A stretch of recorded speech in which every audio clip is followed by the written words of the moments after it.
Kita melakukan analisis dan prediksi bagaimana nasib UGM pasca pertemuan dengan aktivis TPUA tanggal 15 April 2025. Jadi saya mengajak Anda untuk membaca posisi UGM saat ini.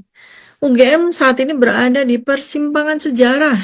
Di satu sisi, UGM adalah simbol kehormatan akademik Indonesia. Di sisi lain, ia sedang dipaksa memilih menjadi benteng kebenaran atau menjadi alat kekuasaan yang korup. Pertemuan dengan TPUA membuktikan satu hal besar. UGM tidak bisa lagi berpura-pura netral. Mereka sudah masuk gelanggang. Diam berarti mengiyakan kebusukan, berbicara berarti berhadapan dengan kekuasaan. Bagaimana prediksi sikap UGM ke depan? Ada 3 kemungkinan jalur pilihan UGM.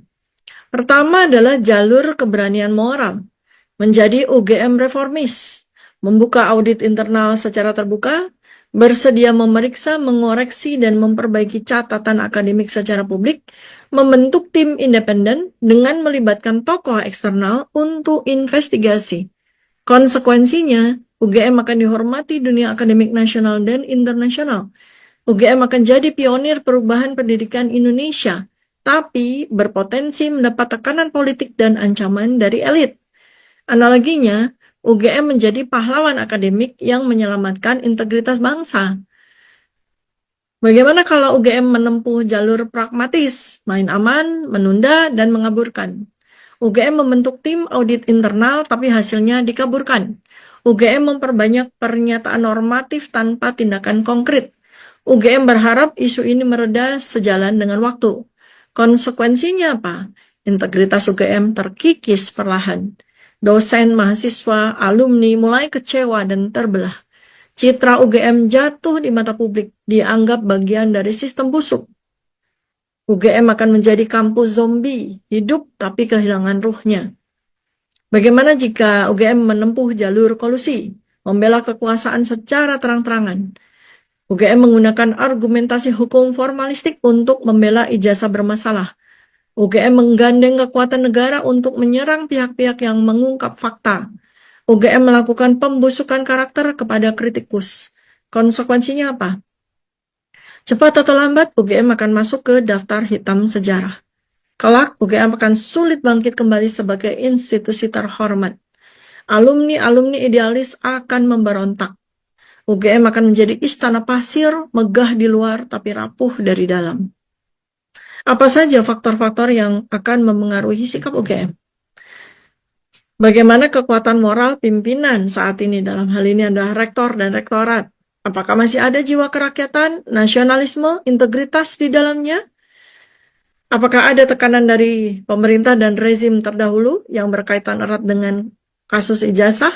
Seberapa besar intervensi kekuasaan untuk mengarahkan keputusan UGM? Bagaimana dengan gerakan sivitas akademika?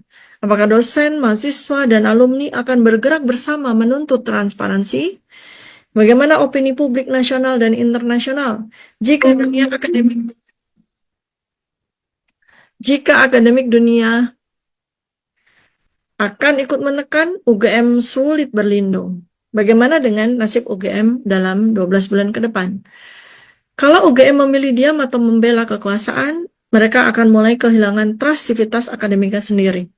Alumni UGM potensial akan pecah antara yang loyal ke kebenaran versus yang loyal ke kekuasaan. Dalam 6-12 ke depan, jika kasus terus membesar, dunia internasional mulai mempertanyakan akreditasi UGM. Potensi sanksi tidak langsung, terjadi penurunan peringkat kampus secara internasional, dan sulit mendapat kerjasama internasional. Dalam 1 tahun ke depan, kalau UGM tidak bersih-bersih diri, maka nama baik UGM akan abadi tercatat dalam sejarah sebagai salah satu simbol kejatuhan moral pendidikan nasional.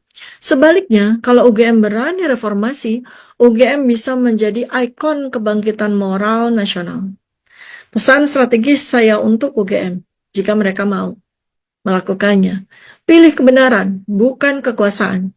Kebenaran itu abadi, kekuasaan bersifat temporer. Berani transparansi penuh tanpa takut konsekuensi politik. Andalkan kekuatan alumni dan sivitas akademika, bukan perlindungan oligarki. Buka ruang partisi publik dalam reformasi akademik. Catatan saya, sebuah bangsa hanya bisa bangkit bila kampus-kampusnya menjadi mercusuar kebenaran, bukan alat propaganda kekuasaan. Bagaimana kalau kemudian terjadi krisis manajemen UGM? Kalau UGM mau selamat dari kehancuran nama baik, mereka harus cepat membuat manuver krisis. Bagaimana langkah-langkahnya? Pertama, deklarasikan transparansi total. UGM harus segera membuat pernyataan publik. Kami berkomitmen mengungkap seluruh fakta akademik secara terbuka tanpa intervensi pihak manapun. Ini akan membangun narasi keberanian dan memisahkan UGM dari stigma alat kekuasaan. Lakukan audit akademik independen. Bentuk tim investigasi yang melibatkan tokoh akademik nasional lintas kampus, perwakilan alumni kritis, dan mungkin juga LSM pendidikan. Audit harus tidak boleh internal. Kalau audit hanya orang dalam, publik akan menganggap semua proses akan diatur.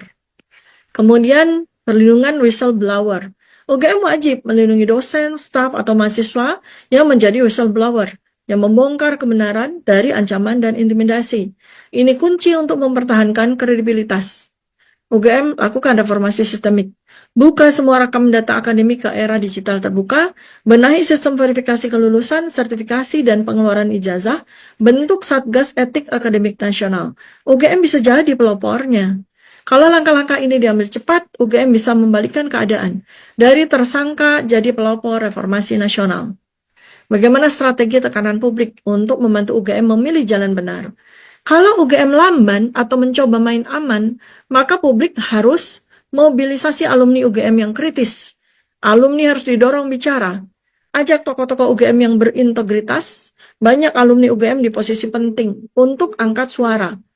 Kampanye opini nasional. Gunakan media sosial, webinar, podcast, dan artikel. Fokus framing, selamatkan UGM, selamatkan Indonesia. UGM harus kembali menjadi mercusuar ilmu. Tekanan dunia akademik internasional bagaimana? Libatkan organisasi seperti Asian University Network, QS World Ranking, UNESCO Education Forum. Kalau tekanan internasional mulai muncul, UGM tidak bisa lagi main aman. Buat narasi besar, penyelamatan peradaban ilmiah Indonesia. Ini penting, karena kasus ini bukan sekedar soal satu ijazah. Ini soal masa depan pendidikan nasional. Masa depan kepercayaan publik pada ilmu dan gelar akademik. Masa depan peradaban Indonesia. Maka narasinya harus dinaikkan levelnya. Kalau kampus sebesar UGM saja tunduk kepada pemalsuan dan kekuasaan, maka seluruh masa depan akademik Indonesia terancam menjadi sandera politik.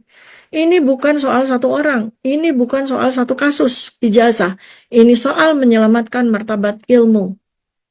Jika UGM memilih jalan reformasi, ini yang akan terjadi.